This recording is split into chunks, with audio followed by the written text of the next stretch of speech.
Assalamualaikum warahmatullahi wabarakatuh.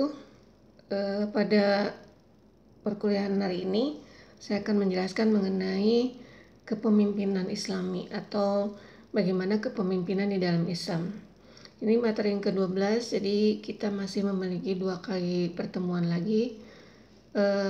Dan pertemuan hari ini dengan minggu depan kita akan membahas kalau dari fungsi manajemen itu tentang actuating atau directing.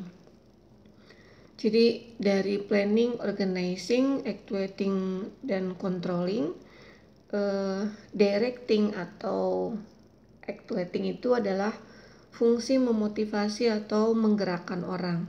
Jadi setelah kita buat perencanaan, lalu kita organize, minggu kemarin ya sampai organizing. Nah, semua perangkat sudah disiapkan, wadah, apa yang akan dilakukan, aturan-aturan, semuanya SOP, semuanya sudah lengkap sistemnya. Jadi ketika kita membuat planning dan organizing, itu kita membuat sistem awal ya untuk memfasilitasi orang-orang supaya bisa bergerak. Nah begitu. Jadi intinya planning organizing itu mewadahi dan memfasilitasi berbagai hal agar orang bisa bergerak atau beraktivitas.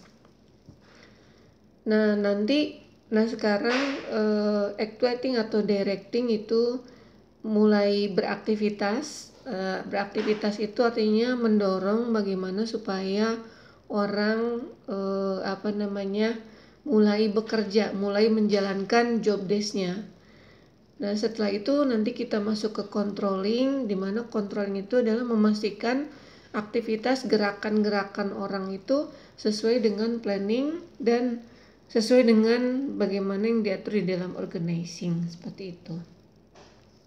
Nah sekarang kita akan lihat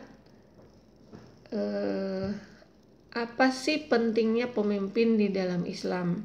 Kenapa ketika bicara actuating atau controlling, kita tidak bisa melepaskan diri dari fungsi pemimpin, karena pada dasarnya dengan orang yang banyak, kita bicara organisasi ya, dalam sebuah organisasi itu kumpulan dari 2 orang atau lebih, kan begitu. Definisi organisasi kan begitu, kumpulan 2 orang atau lebih yang memiliki tujuan yang sama. Nah karena orangnya lebih dari 1 dan memiliki tujuan yang sama, tentu kita butuh orang yang memimpin atau memandu atau menggerakkan. Bukan berarti masing-masing individu tidak bisa bergerak, tapi kalau tidak ada pemimpin, gerakannya akan berbeda-beda ya. Jadi rencana atau tujuan yang sudah dibuat kemungkinan besar sulit untuk dicapainya. Nah ini contoh sederhana sekali. Kalau ingin tahu seberapa penting sih pemimpin, lihat saja hanya dari satu dalil ini saja. Apabila 3 orang dalam perjalanan, kata Rasulullah ya, maka hendaklah mereka mengangkat salah seorang di antara mereka sebagai pemimpin. Nah, jadi seberapa penting sih pemimpin? Ini saja lihat ketika bicara perjalanan saja gitu ya. Sampai dikatakan jangan kamu melakukan perjalanan kalau jumlah orangnya 3 orang atau lebih, nggak ada pemimpinnya. Artinya harus ada yang ditunjuk jadi pemimpin. Artinya gini, walaupun tidak ada tertulisnya gitu ya, karena dalam perjalanan itu sifatnya informal, tapi di awal itu ketika kita merencanakan perjalanan, sepakati dulu, kamu deh yang atur ya. Ya oke, kita serahin aja misalnya ke dia. Menyerahkan itu bukan berarti cuek, sudah menyerahkan tanggung jawab kita cuman enak-enak, bukan. Tapi artinya nanti ketika mengambil keputusan ini itu gitu ya, mungkin kesepakatan bersama, tapi yang ketok palunya misalnya teman kita itu begitu. Nah tentunya kita memilih seorang jadi pemimpin karena diantara semuanya dia yang paling paham, tuh nggak? Ketika kita melakukan perjalanan, yang kita bayangkan, kenapa kita memilih si X misalnya yang jadi pemimpin, karena kita pikir dia yang paling tahu. Yang kedua, apakah paling tahu saja? Coba kita bayangkan, kita berangkat dengan teman berempat misalnya atau bertiga. Mau tidak mau misalnya teman itu harus ikut misalnya. Nah ternyata di antara si X misalnya namanya, ternyata di antara semuanya kebetulan untuk menuju ke daerah itu si X yang paling paham misalnya.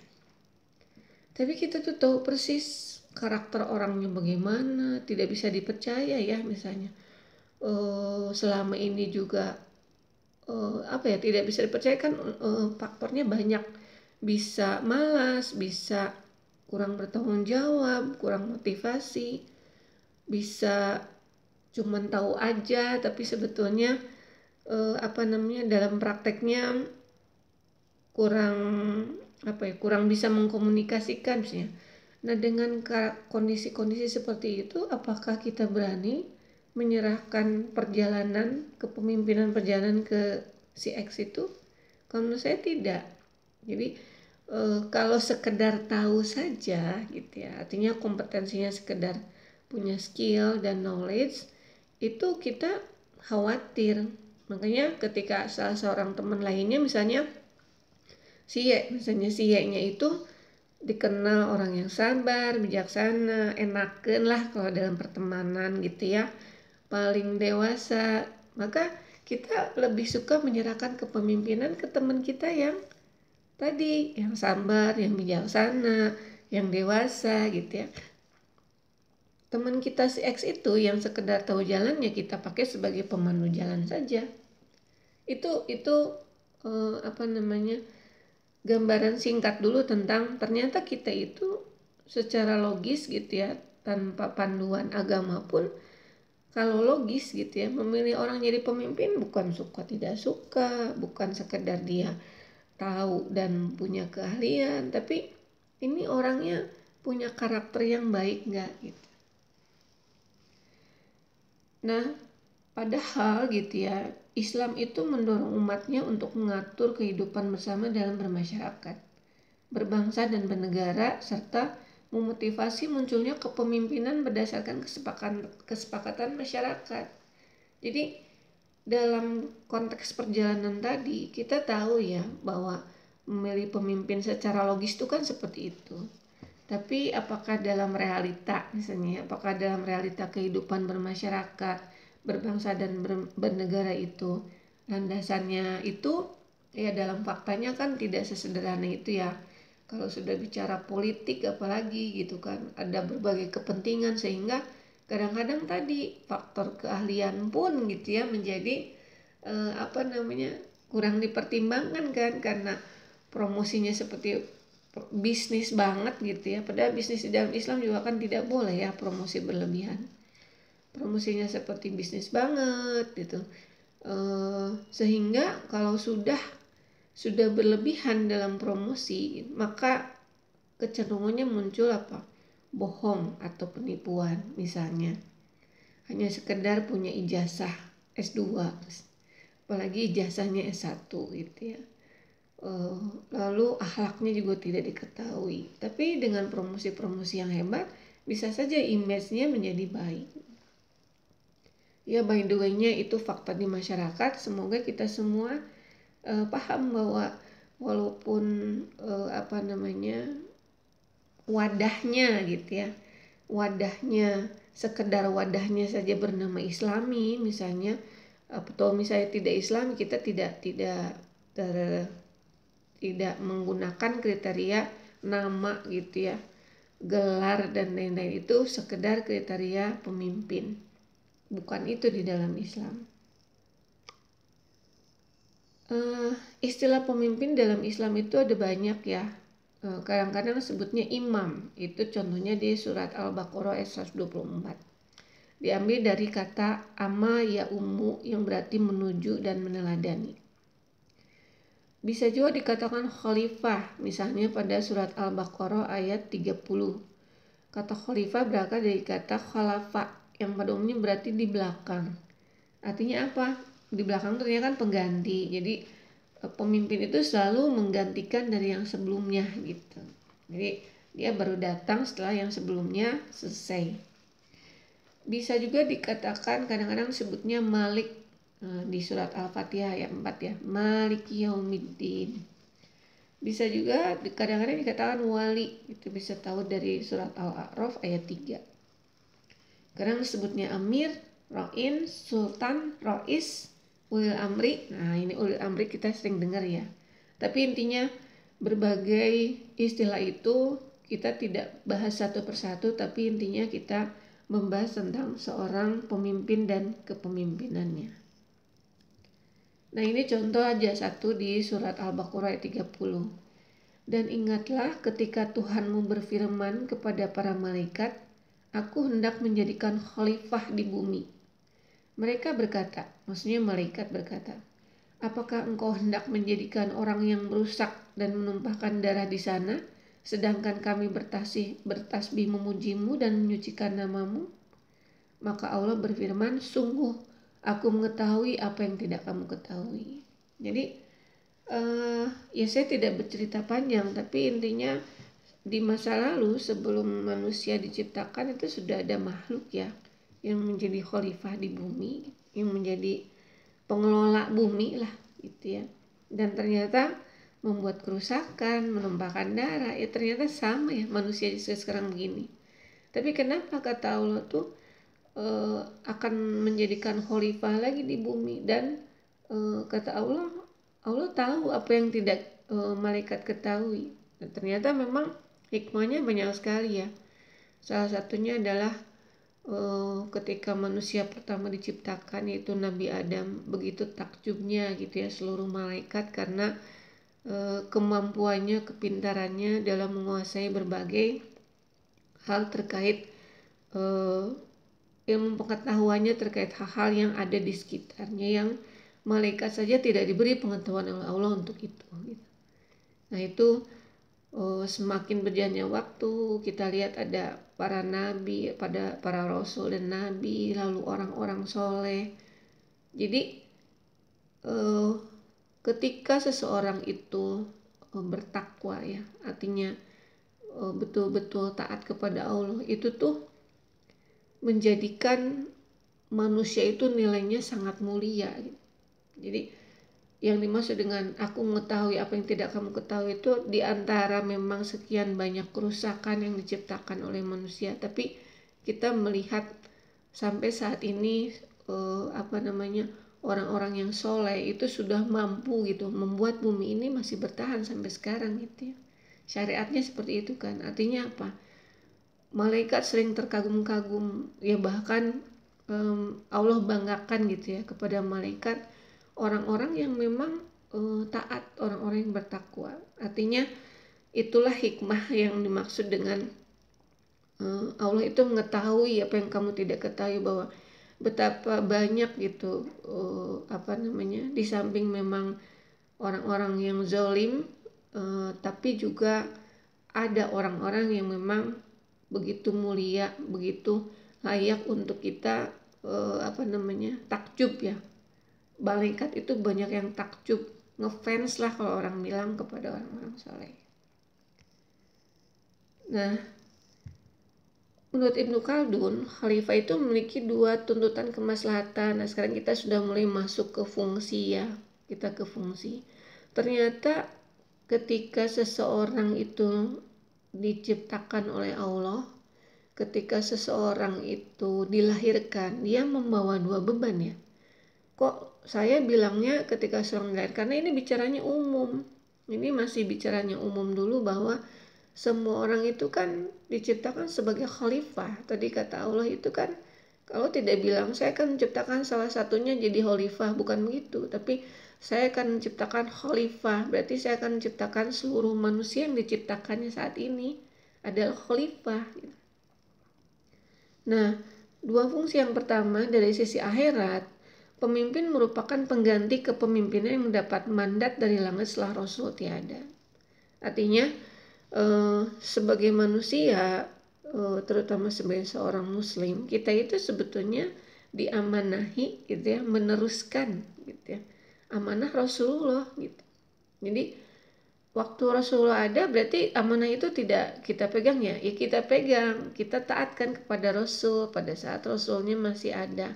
Ketika Rasulnya sudah tidak ada, taatnya kepada siapa? Ya kepada apa yang diperintahkan oleh Rasul dalam apa itu Quran dan Sunnah gitu. Jadi artinya apa? Apalagi menjadi pemimpin dalam konteks posisi sebuah organisasi ya, jabatan gitu. Udah jelas itu dia menjadi penerus gitu ya, apa yang diperintahkan oleh Rasul. Bahkan gitu ya, kita sebagai muslim biasa gitu ya, dia memiliki posisi jabatan sebagai pemimpin pun, kita itu sebetulnya semuanya adalah penerus risalah gitu kan, artinya penerus apa yang Rasul sudah bawa, yaitu Quran dan Sunnah. Yang kedua, sisi dunia. Pemimpin mengatur manusia di bumi yang barang tentu rasionalitas pemimpin harus berjalan dengan kondisi objektif di bumi. Artinya di satu pihak kita membawa Quran Sunnah. Saya tidak suka sebetulnya menggunakan satu pihak lain pihak, artinya kan seolah-olah kontradiktif ya. Sebetulnya pada saat kita menjalankan Quran itu satu paket dengan sunnahnya gitu ya, harus satu paket dengan sunnahnya. Di dalamnya bagaimana Rasul mencontohkan supaya apa, sambil memelihara Quran dan sunnah itu sebetulnya otomatis apa, bumi pun terpelihara, hablum minanas pun bisa berjalan dengan baik seperti itu. Jadi kalau misalnya kita masih belum terlalu pintar sehingga masih menemukan ada kontradiktif antara tanggung jawab akhirat gitu ya dengan di dunia, itu mah kitanya saja yang memang belum expert ya, belum ahli gitu. Bagaimanapun sudah banyak sekali contoh baik oleh Rasul maupun para sahabat yang menunjukkan bahwa itu satu paket antara tanggung jawab dunia dan akhirat itu. Ketika kita menjalankan Quran Sunnah, maka kemampuan kita adaptif gitu ya terhadap situasi dan kondisi di bumi, sehingga kita betul-betul bisa bermanfaat menjalankan fungsi sebagai khalifah, itu bisa berjalan juga gitu. Nah, ini dasar-dasar kepemimpinan. Yang pertama, tidak mengambil orang yang tidak beriman sebagai pemimpin bagi orang-orang muslim. Ini dalilnya, janganlah orang mukmin menjadi orang kafir, mengambil orang-orang kafir menjadi wali atau pemimpin setia, teman setia, pelindung, dengan meninggalkan orang-orang mukmin. Barang siapa berbuat demikian, niscaya lepaslah ia dari pertolongan Allah.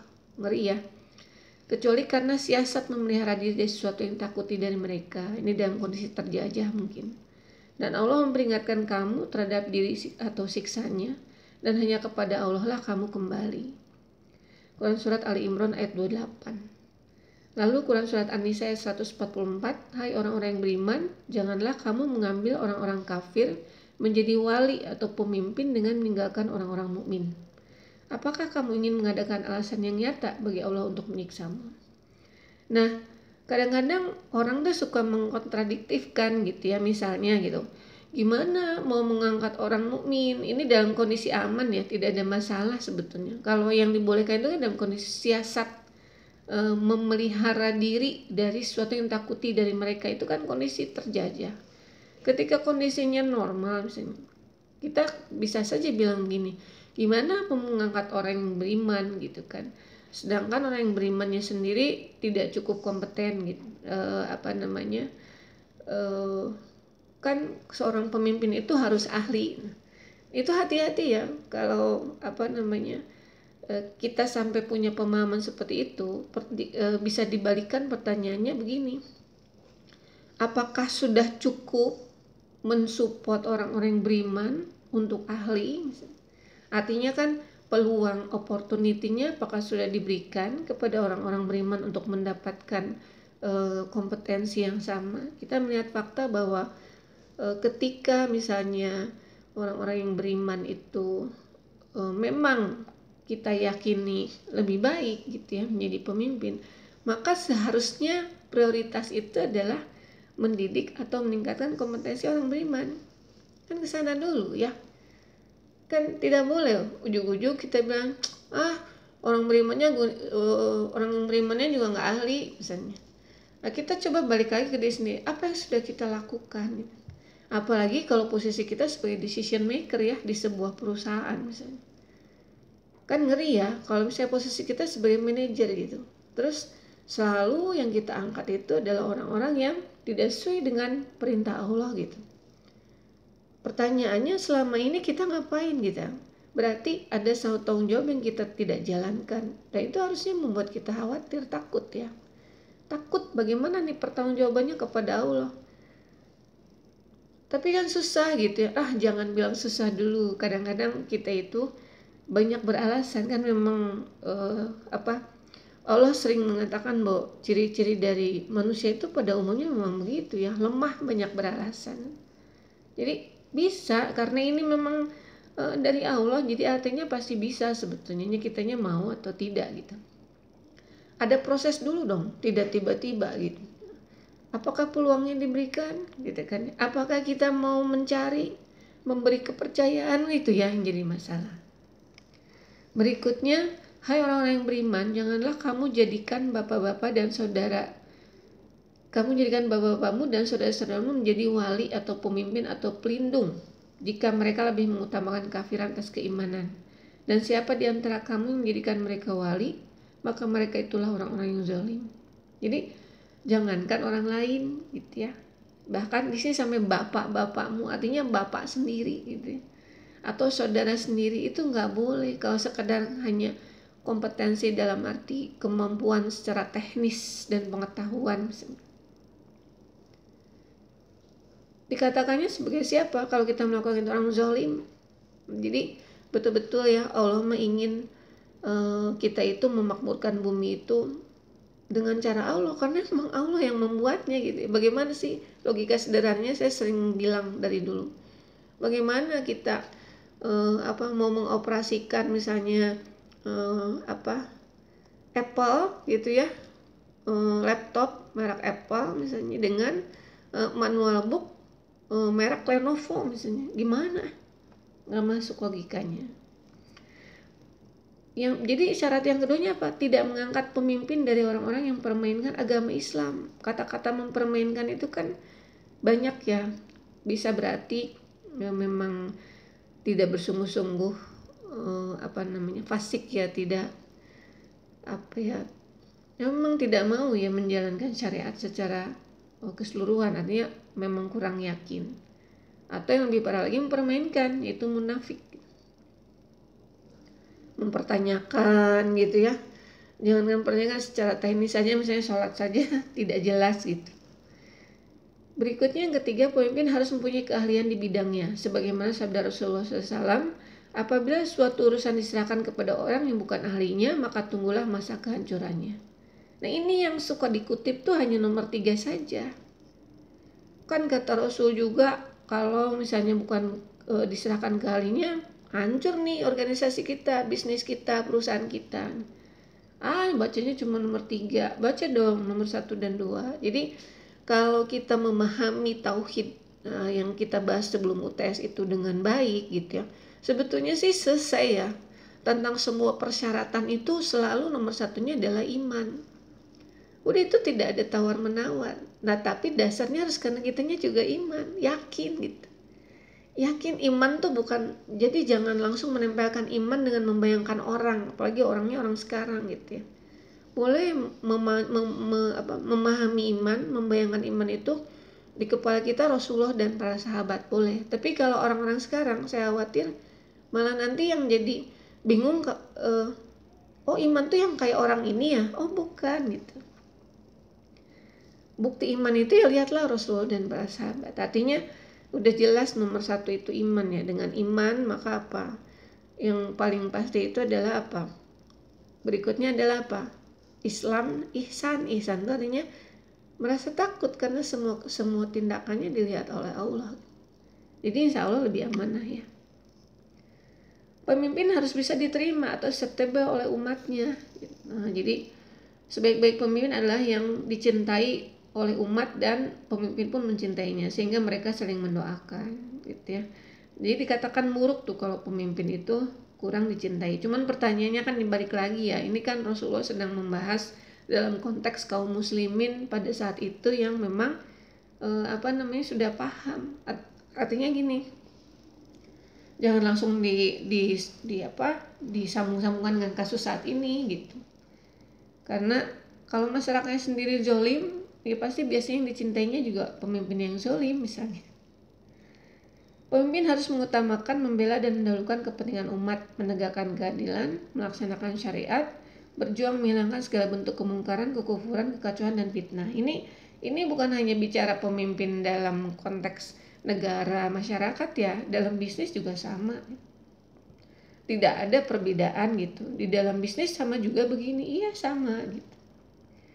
Harus apa? Menghilangkan kekufuran, membela karyawan, menegakkan keadilan, melaksanakan syariat. Berarti apa? Ya memastikan juga orang-orangnya menjalankan Islam dengan baik gitu.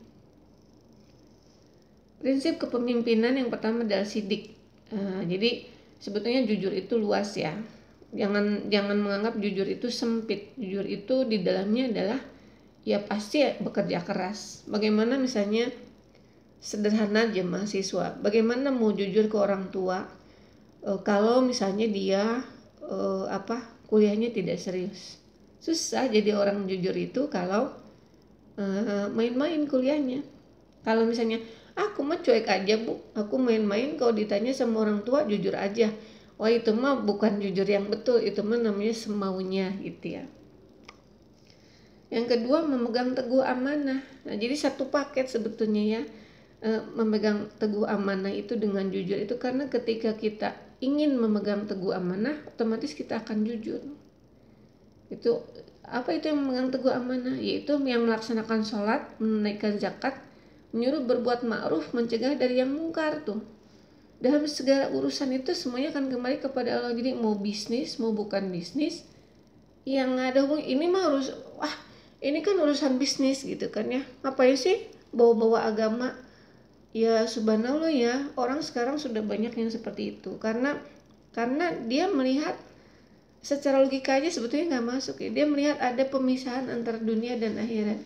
Kalau seperti itu berarti orang yang menganggap ada pemisahan dunia dengan akhirat, berarti ngapain dia di akhirat? Apa yang akan dipertanggungjawabkan? Kan dipisah. Urusan dunia mah dunia urusan bisnis mah bisnis saja gitu. Ya terus berarti di akhirat tidak ada ya pertanggungjawabannya. Ya kan urusan di dunia itu banyak, menikah, bekerja, belajar, berbisnis ya.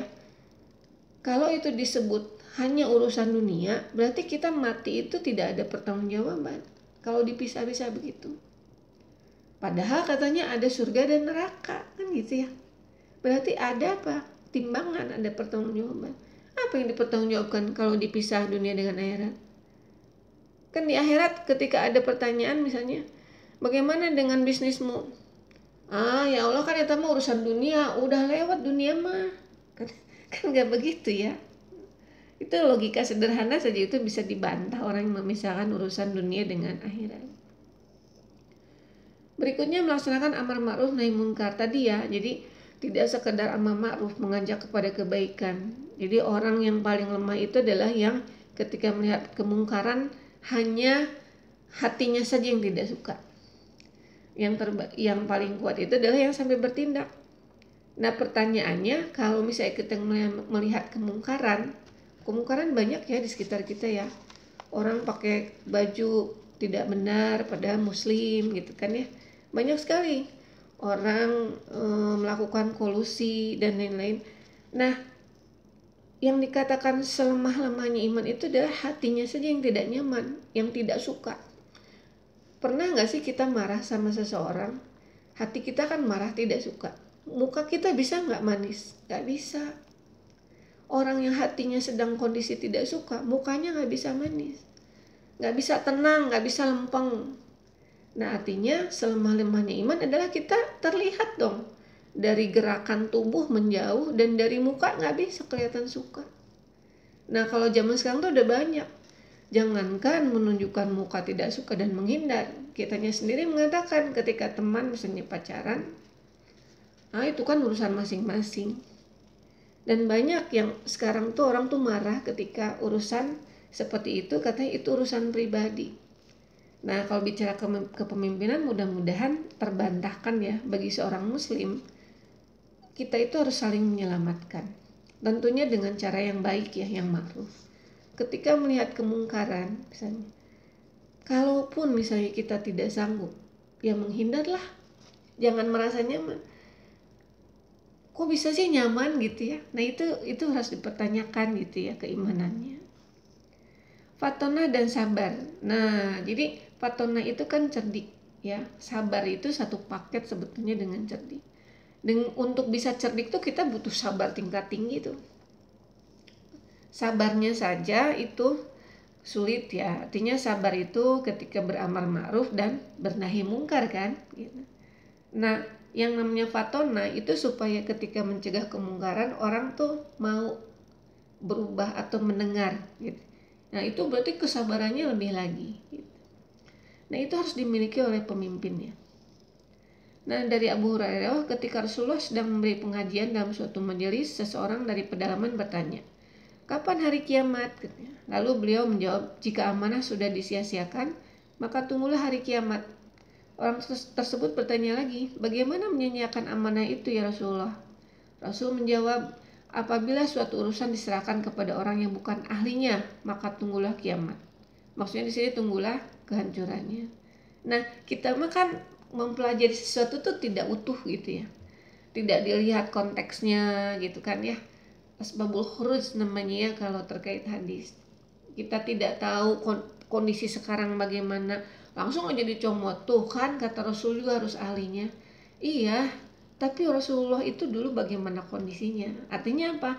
Dan bagaimana hadis-hadis yang lain, serta bagaimana Quran menjelaskan. Artinya syarat iman tuh nomor satu, dan itu tidak tawar-menawar. Artinya diserahkan kepada ahlinya yang beriman. Makanya iman dan ahli, bukan hanya ahli. Cuman nggak usah disebutkan iman, karena pada saat itu memang Rasulullah konteksnya sedang memberikan pengajian, dan para sahabat orang-orang itu memang berada dalam kepemimpinan yang benar, sehingga tinggal menentukan itunya saja gitu ya ketika bicara. Ya, mudah-mudahan apalagi dengan materi akidah di awal, kita semua tidak pernah lagi bingung ya menilai apapun. Nomor satu mah iman dulu gitu. Nah, berikutnya dari Abu Dzar. Ini sahabat yang hebat gitu ya. Keras dalam menjaga dirinya dari makanan dan perbuatan yang tidak baik. Saya berkata kepada Rasulullah, "Wahai Rasulullah, tidakkah engkau mengangkatku menjadi pejabat?" Lalu Rasulullah menepuk pundaknya seraya berkata, "Wahai Abu Dzar, sesungguhnya engkau lemah, sedangkan jabatan itu adalah amanah dan merupakan kehinaan serta penyesalan pada hari kiamat nanti, kecuali bagi orang yang mendapatkannya dengan hak serta melaksanakannya dengan baik dan benar." Abu Dzar saja, silakan dipelajari siapa itu Abu Dzar, yang begitu keras yang mengajak untuk amar ma'ruf dan nahi mungkarnya juga bagus. Oleh Rasul dikatakan lemah. Nah, jadi sepertinya sudah berbeda sekali zaman sekarang gitu ya. Menjadi pemimpin itu satu keinginan dan pede yakin, saya benar-benar ingin merubah Bu. Lebih baik pastikan dulu merubah dari yang paling kecil kalau kata Agim ya. Dari level yang paling kecil dulu, di keluarga dulu. Sudah iman semuakah? Sudah taat semuakah? Lalu di level satu RW gitu ya, satu RT gitu. Jadi bagaimana bicara mau merubah sebuah komunitas yang jauh lebih luas di level yang terkecil saja repot sekali gitu ya di keluarga. Ini yang terakhir, kemuliaan pemimpin yang benar. Ada 7 macam orang yang akan bernaung di bawah naungan Allah pada hari tiada naungan kecuali naungan Allah. Yang pertama yaitu imam atau pemimpin yang adil.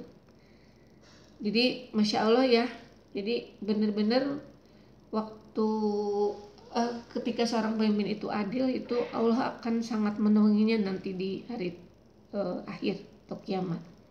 Sesungguhnya manusia yang paling dicintai Allah pada hari kiamat dan yang paling dekat kedudukan di sisi Allah adalah seorang pemimpin yang adil. Sesungguhnya orang-orang yang berlaku adil kelak di sisi Allah tempatkan di atas mimbar dari cahaya. Ialah mereka yang adil dalam hukum terhadap keluarga dan apa saja yang diserahkan atau dikuasakan kepada mereka. Ini yang terakhir ini konteksnya umum ya. Semua orang jadi pemimpin. Seorang ibu pemimpin di keluarga terhadap anak-anaknya. Seorang ayah di keluarga. Jangan jauh-jauh dulu pemimpin di organisasi. Wah, itu lebih berat lagi. Di level keluarga saja, apakah kita sudah cukup adil? Yang namanya adil itu bukan langsung nyuruh sholatnya. Tapi apa? Yang namanya adil itu adalah memfasilitasi dulu dengan pengetahuan.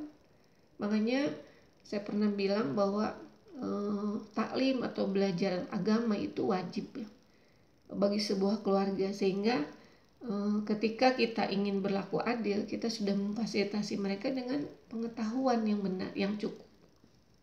Salah satunya itu. Jadi jangan adil yang bayangin material lagi, uang lagi. Wah, itu sudah pemahamannya sudah jauh ya. Adil tuh banyak sekali, bukan hanya urusan material. Saya pikir itu saja untuk materi hari ini. Kalau ada pertanyaan silakan disampaikan di WA. Terima kasih. Assalamualaikum warahmatullahi wabarakatuh.